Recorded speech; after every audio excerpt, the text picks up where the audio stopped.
What happens when the backbone of an entire nation starts to crack? Imagine a country so massive it spans 11 time zones, where everything from bread to bullets travels on a single artery, and that artery is now bleeding out? This is not a future warning. This is happening right now in Russia. Before we dive into this crisis that Moscow desperately wants to hide, do me a favor. If you find this analysis eye-opening, hit that like button. Subscribe and turn on notifications because we go beyond the surface on this channel, and share this with someone who needs to understand what is really happening inside Russia. Now, let's get into it. Think about your country for a moment. How does food reach your local store? How do factories get raw materials? Most developed nations have options. Highways, railways, shipping routes, air cargo. Russia is different. Russia has no choice. In a nation stretching across 11 time zones, where winter temperatures drop to minus 40 degrees, where highways are either non-existent or crumbling, there's only one system that keeps the country alive: the railway. This is not just about transportation. This is about survival. Nearly half of everything that moves in Russia moves on rails. If you remove oil and gas pipelines from the equation, that number jumps to 87%. Every grain shipment, every construction beam, every tank rolling toward Ukraine, they all share the same steel tracks. The Russian military understands this dependency so deeply that they maintain a dedicated branch called the railway troops. No other army on earth does this. That should tell you something. For decades, this system worked. It was not pretty, but it functioned. The state-owned monopoly called RZD controlled every meter of track, every locomotive, every switch. Before the invasion of Ukraine, RZD was not a burden. It was a moneymaker. Russia sat between Europe and Asia, and every shipping container traveling the land route paid tribute to Moscow. The company earned profits. It expanded. It seemed untouchable. Then Putin invaded Ukraine, and the entire model shattered. Sanctions closed the western gates. Trade with Europe evaporated. Lithuania choked off. Access to Kaliningrad. The routes that once carried billions in goods stood empty. The Kremlin had a plan, though: pivot to the east, replace Europe with China. On a map in Moscow, this looked brilliant. On the ground, it was a fantasy. Here is why. In 2021, Russia shipped 236 million tons of freight to its western and southern ports. The eastern routes that connect to China could only handle 144 million tons. Even today, after frantic expansion efforts, the eastern capacity barely reaches 180 million tons. You do not need an economics degree to see the problem. The freight that used to go west cannot fit through the eastern door. It is physically impossible, and the Grand Silk Road projects Putin promoted are frozen because the money ran out. Now, let us talk about that money, or rather, where it went. RZD's debt stands at $52 billion. Read that again. $52 billion. That makes it the third most indebted entity in all of Russia. The company that was supposed to print money for the Kremlin is now drowning. In 2023, RZD posted a net profit of $1.48 billion. By 2025, that profit collapsed to just $24 million, a 60-fold drop in 2 years. Then, in the first 7 months of this year, the company slipped into a net loss for the first time in modern history. What ate the profit? Interest payments. Russia's central bank raised rates to fight runaway inflation, and that decision doubled RZD's annual debt payments to nearly $7 billion. Every month, the company pays interest instead of fixing tracks, buying locomotives, or hiring workers. It is a spiral, and the Kremlin knows it. But debt is just a number on a spreadsheet. The real collapse is happening on the ground, in the rail yards, in the depots, on the tracks themselves. Now, let me show you what that looks like. Every single day, 200 trains are canceled in Russia. Not delayed, canceled. 300,000 rail cars sit motionless, rusting on sidings, clogging the network. Freight volume has crashed to levels not seen since 2009. And the cargo that does move tells the story of an economy in retreat. Grain shipments down by 26%, cement down by nearly 14%, construction materials down by 13%, timber, steel, and coal all falling. What happens when a railway collapses? In a normal country, trucks pick up the slack, but Russia is not a normal country. The highway network cannot handle the load. Distances are too great, infrastructure too weak. So freight just sits. Factories wait for materials that never arrive. Supermarkets wait for deliveries that are weeks late, and the military waits for ammunition that is stuck 3,000 kilometers away. Here is where it gets worse. The cargo that still moves is increasingly coal. Why does that matter? Because coal pays the lowest tariff. The company is moving more freight that earns less money. It is like a taxi driver who can only find passengers going one block. You're busy, but you're going broke. And management made choices that turned a crisis into a catastrophe. In 2024, while the company was begging for cash, it spent 1/8 of its investment budget on a luxury skyscraper headquarters in Moscow. 62 stories of glass and steel, while locomotives sat broken in the yard. The government eventually approved some emergency funding, but only 65 billion rubles out of the 200 billion requested, a third of what was needed. So RZD raised prices, record tariffs on freight. The thinking was simple: fewer customers, higher prices, same revenue. Except it does not work that way. Every price hike pushes more customers to trucks. Even though highway transport is more expensive, at least it is predictable. So the customer base shrinks, revenue drops, and RZD raises prices again. It is a death spiral disguised as a business strategy. The balance sheet is ugly, but balance sheets do not move trains. People do. Or at least they are supposed to. If you are getting value from this deep dive, take 2 seconds and drop a comment below. Tell me what surprised you most so far. The algorithm loves engagement, and your comment helps this video reach more people. Plus, I read every single one. Now, let us talk about the human crisis inside this machine. On paper, RZD employs 851,000 people. It is the largest employer in Russia. You would think with that many workers, they could run the system. You would be wrong. Right now, the company cannot fill 25,000 trained driver positions. Another 3,000 locomotive crew jobs sit empty. This is why 200 trains get canceled daily. There are not enough people to drive them. Where did the workers go? 2 places. First, the war. Mobilization waves pulled thousands of railway employees out of their jobs and put them in uniform. Track maintenance crews, electricians, engineers, drivers. They traded railway caps for helmets. The second drain is money. Defense factories are paying insane salaries to ramp up weapons production. When a factory offers double or triple what RZD pays, workers leave. The average railway wage is about $1,500 a month. A motivated worker can make much more building drones or artillery shells, so they walk. RZD's response has been panicked and desperate. First, they force central office workers to take unpaid leave. Then they cut. 6,000 administrative jobs, about 15% of the office staff. They slashed nearly $1 billion from fuel and maintenance budgets. And to replace the experienced drivers who left, they started recalling retirees. Drivers who operated Soviet-era locomotives 30 years ago are being asked to handle modern digital systems. It is not going well. These are not just different machines. They are different worlds. Analog versus digital. Mechanical versus computerized. You cannot hand a rotary phone user a smartphone and expect them to master it overnight. On top of the worker crisis, fuel vanished. In the summer, Ukraine's drone and missile campaign targeted Russian refineries. The strikes were surgical and devastating. Diesel production dropped by 15 to 17% almost overnight. By midsummer, nearly every major refinery in European Russia had been hit at least once or forced to cut production. The result was predictable. Fuel rationing. At least 55 of Russia's 83 regions imposed restrictions on diesel and gasoline sales. In some areas, the price of diesel tripled in a single week. 60 rubles per liter became 150, then 180. Small operators who run the spur lines, the short railways connecting factories and mines to the main network, faced a nightmare. These lines carry 80% of the country's freight for the first leg of the journey, and they run almost entirely on diesel. The Industry Association went to the Ministry of Energy with a blunt message. We are out of fuel. We need priority access, or the system collapses. The ministry's solution was Soviet in its absurdity. They would allocate fuel manually, case by case, from a desk in Moscow, a central planner deciding which mine gets diesel and which does not. One industry expert said it plainly: switching to any other fuel source is technically impossible. These engines run on diesel, or they do not run at all, and the real test has not even arrived yet. Winter. Russia's northern regions require special winter-grade diesel. Standard diesel turns to gel at extreme cold and locks up the engine. Winter fuel needs additives and special refining, and only a few refineries can produce it. Even in peacetime, winter diesel shortages caused price spikes. This year, the summer months when reserves are built coincided with refineries burning under Ukrainian strikes. So the stockpiles are not full.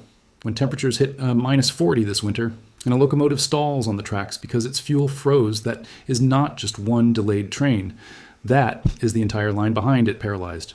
Social media lit up this summer with videos of steam locomotives rolling on Russian tracks. Some of it may be heritage tourism, nostalgic, train rides for history buffs, but context matters.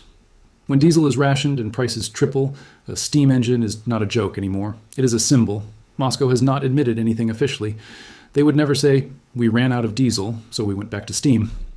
But the images speak louder than any press release. Now, let me introduce you to the most boring object that might decide this war: a tapered roller bearing. Stay with me. This matters. Modern Russian rail cars, the ones that carry coal, steel, and military cargo, cannot run on cartridge-type tapered roller bearings. 3 companies dominated the global market: SKF from Sweden, Timken and Amstead Rail from the United States. When the war started, all 3 cut off Russia. Not just the products, the licenses, the technical support, even the specialized lubricants and seals that make the bearings last. The impact was immediate. 10,000 rail cars were pulled from service because they had no bearings. Over 200,000 more were put on a risk list. New rail car. Production dropped by 20% in 1 year. Moscow tried to replace the West with the East. Chinese and Uzbek bearings were approved. Domestic manufacturers got contracts to reverse engineer copies.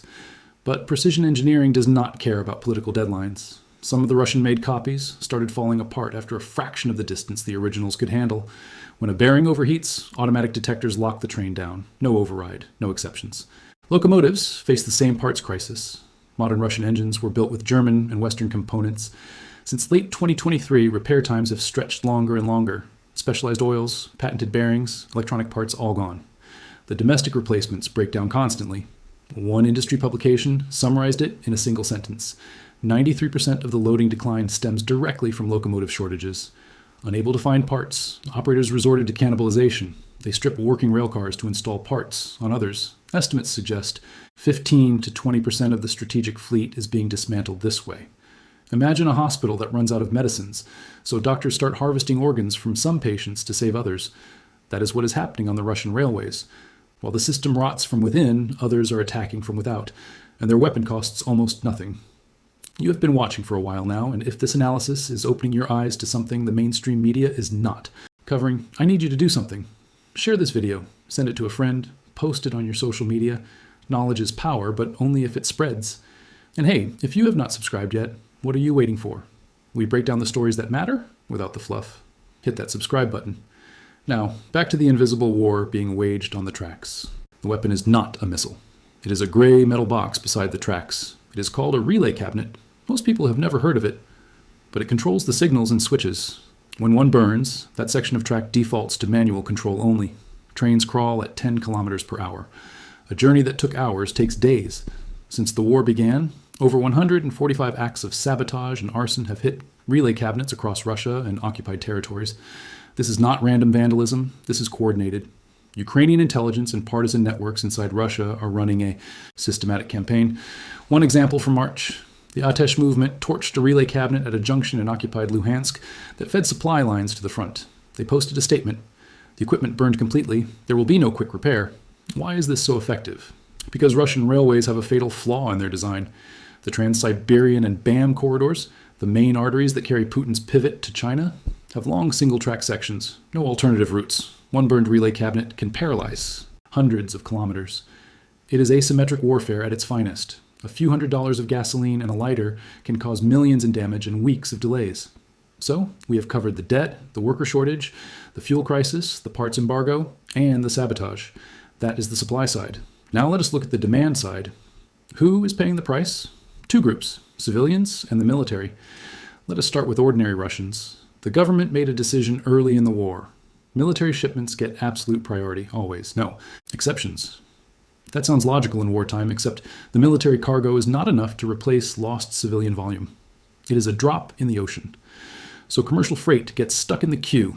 A factory waiting for steel does not get an answer to the simple question, when will it arrive? So they switch to trucks when possible, or they just stop producing. The statistics read like an autopsy of an industrial economy. Timber down 18%, iron and steel down 8%, horays and coal down 5%. Overall freight is at the lowest level since 2003, but statistics are abstract. Let me make it concrete. This summer, fuel restrictions spread to regions with 15 million people. Diesel and gasoline were rationed. The government made an extraordinary announcement. Trucks carrying food to major supermarket chains would get priority fuel access through special fuel cards. Read that again. Supermarket trucks entered the priority list of a war economy. The government had to choose between feeding the military and feeding the cities. This is a rationing model pulled straight from the Soviet playbook. Russia is not facing a national food shortage yet. Official food inflation is only around 3%. But food systems are energy systems in disguise. Diesel moves the grain from the farm. Trucks move it to distribution centers. Reefer trucks keep dairy cold. When fuel distribution collapses regionally, shelves empty even if national warehouses are full. Crimea saw this firsthand. Empty shelves, purchase limits. The peninsula is enduring its worst logistical crisis since Russia seized it in 2014. A state of emergency was declared in June. Civilian fuel sales stopped. Ukraine targeted all three supply corridors. The Kerch Bridge, sea routes, highways, military cargo traffic collapsed by 71% in 2 weeks. The crisis hits harder the farther you are from Moscow. Geography is not fair in Russia. In the Far East, fuel trains heading to Vladivostok face delays of up to 2 weeks. In Zabaykalsk, gasoline has been sold via coupons for months, but the real alarm comes from the north. Millions of Russians live in the Arctic and subarctic regions. These communities have no roads, no railways. They survive through an annual supply operation called the Severny Zavos. During a narrow window before rivers and seas freeze, boats and barges deliver a year's worth of fuel, food, and supplies. This year, that schedule broke down. The Arkhangelsk administration made a public confession. We cannot guarantee delivery of the 21,000 tons of coal and 12,000 tons of diesel that isolated regions need. We are on the brink of a state of emergency. If the fuel does not arrive before the ice forms, boiler rooms shut down. When the thermometer hits minus 40, this is not an inconvenience. It is a death sentence. The summer crisis managed with queues and ration cards will mutate into something far darker when winter arrives. Now, the military side. Ammunition might be manufactured in a factory and loaded onto a rail car, but that does not mean it reaches the front. While the locomotive waits for parts, while the rail line is locked down by sabotage, while the train driver left for a higher paying job, that artillery shell is useless. An unmovable shell has a strategic value of 0. You can produce all the weapons you want. If you cannot deliver them, you lose. Frontline reports suggest ammunition deliveries are inconsistent. Some units receive supplies on time. Others wait weeks. The Russian military adapted by stockpiling closer to the front, but that creates new problems. Concentrated stockpiles are easier targets. Ukrainian long-range strikes have turned Russian ammunition depots into spectacular fireworks. The railway crisis is not the only reason Russia struggles to supply the front, but it is a key factor. And it is getting worse, not better. Has Russia seen this before? Yes, 3 times. In 1917, Moscow needed 120 rail cars of grain per day to feed the population. Only a sixth of that arrived. Bread was rationed. Protests erupted. Historians now agree that railway chaos was a major factor in sparking the February Revolution. The 300-year-old Romanov dynasty collapsed partly because trains stopped running. Revolutions do not start with grand ideas. They start with empty stomachs and cold homes. Then came the Civil War. Railways became battlefields. Bolsheviks and white armies fought over every junction. Bridges were destroyed. Locomotives became scrap. When the Bolsheviks won, they spent years rebuilding the network because they understood something fundamental. Control the railways, control the country. The third crisis came in the 1990s. After the Soviet collapse, the railway system nearly died. No investment, salaries unpaid for months.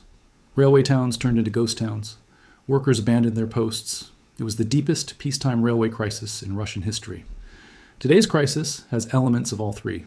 The wartime burden of 1917, the parts and investment starvation of the 1990s, and the financial collapse of a state monopoly drowning in debt. The difference is, in 1991, peace was ahead. Recovery was possible. Today, every resource competes with the war. There is no recovery on the horizon, only deeper crisis. Can Putin stop this collapse? The company is 100% state-owned. The Kremlin has made its intent clear. RZD will be saved at any cost. But the tools available to Putin are limited, and each one has a downside. Raise tariffs? Already tried. Customers flee to trucks. Revenue drops. Repeat. Cut costs? Already happening. Unpaid leave, job cuts, slashed maintenance budgets. The result is trains breaking down more often and experienced workers leaving faster. Inject subsidies? The company asked for 1.3 trillion rubles. The request has been sitting on a desk for months. The National Wealth Fund, Russia's emergency reserve, is expected to run dry by 2026 or 2027. There's no endless well of money. Sell assets? The government ordered RZD to sell that 62-story skyscraper headquarters. Also, historic rail stations and shares in subsidiaries. The expected revenue is about $2.4 billion. That is less than a third of the company's annual interest payment. It is a band-aid on a gunshot wound. Debt for equity swap? Proposed and rejected. Creditors do not want equity in a sinking ship. And even if they accepted, it would not solve the underlying problem. It would just spread the risk across the banking system. None of these options address the core issue. Demand has collapsed. Freight is not moving because the economy is contracting and the war is consuming everything. You cannot fix that with accounting tricks. Here is Putin's dilemma. RZD is too big to fail but too expensive to save. Every ruble sent to the railways is a ruble not sent to the front.